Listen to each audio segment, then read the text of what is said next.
Welcome back to another technical deep dive here in the Debug Zone. Today we're tackling a big question and breaking it down with insights from other users.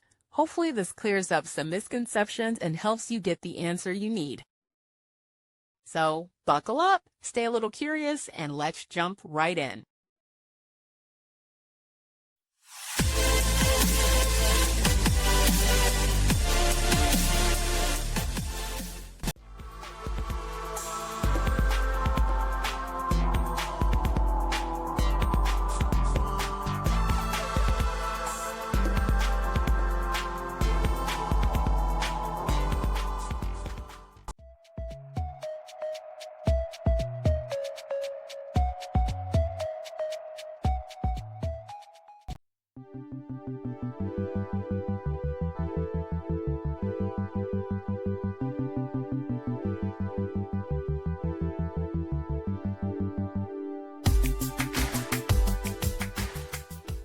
And that's a wrap.